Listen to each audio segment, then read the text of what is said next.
thanks for joining us. Irene and I will talk about the Fair Consideration Framework, commonly known as FCF, and how this may affect you as an employer in Singapore.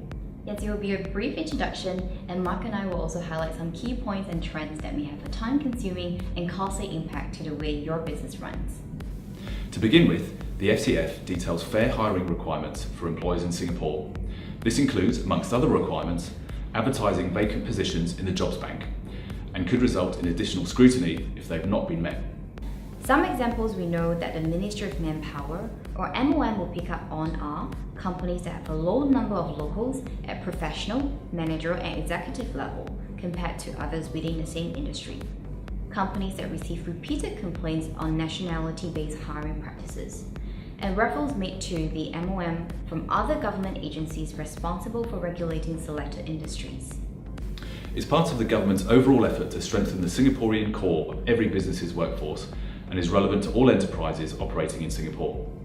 It sets out clear expectations for them to consider locals fairly whilst having recruitment, appraisal and other employment practices that are open, merit-based and non-discriminatory.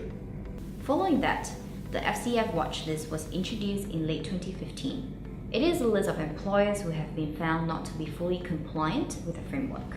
Though they are not openly named and shamed, authorities will from time to time announce the number of companies currently on that list.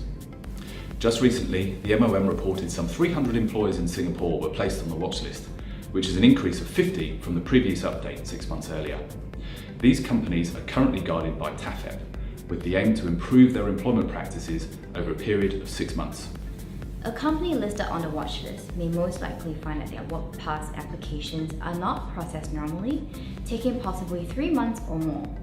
MOM may also shorten the duration of employment pass renewals.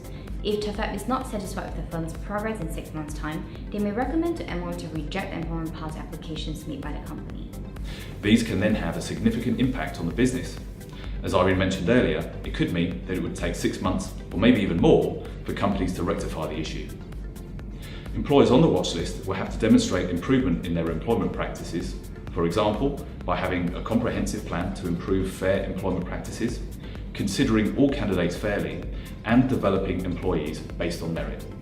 It is better for business when companies have constant awareness on their HR practices, such as being proactive in developing policies on fair employment, or reviewing the company's manpower planning in order to identify and address areas of risk.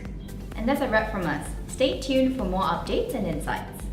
In the meantime, if you'd like to know more about employment, immigration, or anything else related to global mobility, please visit our website or do get in touch with us. We're here to help.